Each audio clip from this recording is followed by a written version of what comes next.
Samy Forcillo. J'habite le quartier de Saint-Jacques, plus spécialement sur la rue Visitation, depuis ma naissance, soit 73 ans et demi. Et j'espère que le bon Dieu va me donner la vie encore pour d'autres années, parce que je veux voir ce beau quartier-là se transformer positivement. Moi, je vais vous dire, notre enfance, nous, beaucoup dans la ruelle, parce que nos ruelles, ils servaient de terrain de jeu, puis d'aire de jeu, puis d'amusement, avec nos cours arrière pour ceux qui en avaient. Et toutes mes études, je les ai faites dans le quartier. À l'école qu'on appelait Plessis, l'école du Sacré-Cœur, qu'on appelle sur la rue Plessis, Alexandre de Sèvres. Et j'ai bien fait mon école maternelle sur la rue Alexandre de Sèvres avec des bonnes sœurs Notre-Dame du Bon Conseil pour apprendre le français parce qu'on était d'origine italienne. C'est un quartier qui était d'origine italienne avec la paroisse, parmi les premières paroisses italiennes, Notre-Dame du Mont-Carmel. Ma mère, nous, une de nos qualités, ça a toujours été d'encourager les gens du quartier, ceux qui avaient, comme on dit, là, leur pied à terre sur la rue Ontario.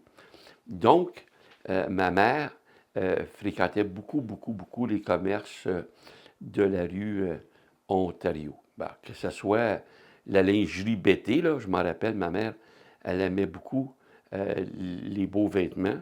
Puis c'était un beau commerce pour les dames et les jeunes dames, Plessis et Ontario.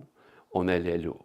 On allait aussi chez Pat Fitzgibbon, un grand commerce mercerie pour du linge pour les adolescents et les adultes, hommes.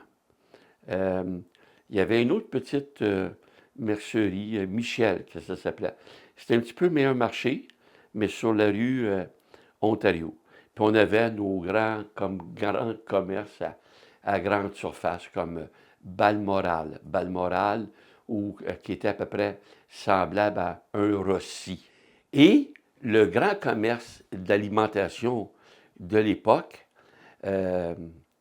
c'était la Salaison Montréal, au coin de Alexandre de Sèvres et Ontario.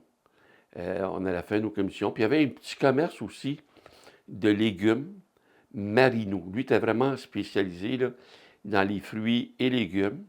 Puis on allait faire nos commissions avec notre mère, mettons au niveau comme des restaurants, parce que c'était pas un restaurant qui manquait sur la rue Ontario. Il y avait un restaurant italien qui s'appelait Cubello. Il était justement sur le coin de Visitation et Ontario. Il y a eu le Palais Montcalm qui a déménagé souvent là, de Wolfe, Ontario. Après ça, il s'est envenu au coin de Visitation et Ontario. Ça, c'était un commerce qui attirait beaucoup. C'était la sortie de toutes les familles ici, là, les fêtes des mères, les fêtes des pères. Là.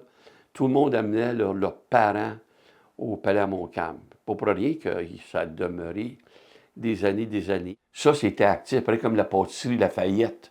Je ne sais pas si ça vous dit quelque chose, ce nom-là, pâtisserie Lafayette, au coin de Panay.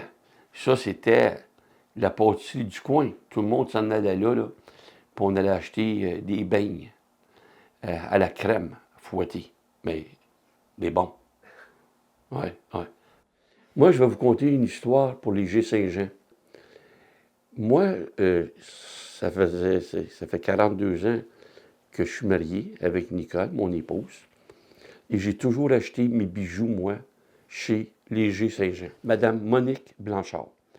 Et j'achetais des cadeaux à Noël, j'achetais des cadeaux pour son anniversaire de naissance. Moi, je peux vous dire que j'achetais à peu près au moins 2 cadeaux par année, des bijoux. Puis ma femme, c'est pas ça qui manque. Je trouvais ça tellement beau. Puis j'allais là, Madame Blanchard, Monique Blanchard.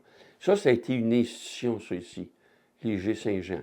Comme le fleuriste à côté, André. Et aussi, à l'époque, moi, qu'est-ce que je trouvais intéressant, c'est qu'il y avait énormément d'institutions financières. Entre autres, là, la Caisse populaire du Sacré-Cœur. Vous aviez la Banque provinciale. Vous aviez la Banque Laurentienne, la Banque d'épargne qu'on appelait.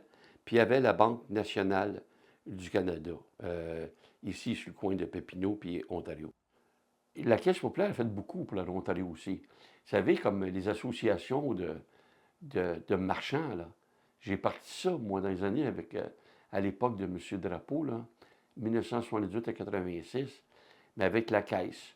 On faisait nos réunions en haut, puis en haut de la Caisse populaire. Puis on attirait les commerces. Comme j'ai toujours dit à l'époque de M. Drapeau, il disait, dans chacun de vos districts, vous devez avoir un petit centre-ville. Et ça, c'est ça que je me dis. Il faut revenir à ça. Il faut être capable de fournir à chacun de nos résidents et résidentes un petit centre-ville, un endroit où les gens vont pouvoir aller chez le cordonnier, aller pour se faire arranger les pantalons, faire arranger leur chemise.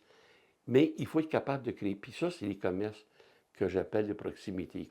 Pour une rue que j'appelais, moi, la galerie marchande,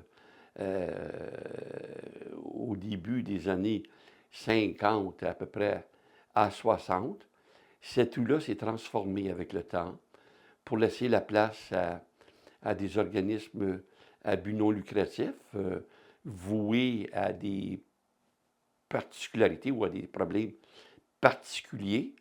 Et ils ont laissé la place beaucoup à la culture et aux arts. Moi, je suis convaincu là, que la rue Ontario va reprendre ses lettres de noblesse par les investissements au niveau de la culture, au niveau du patrimoine.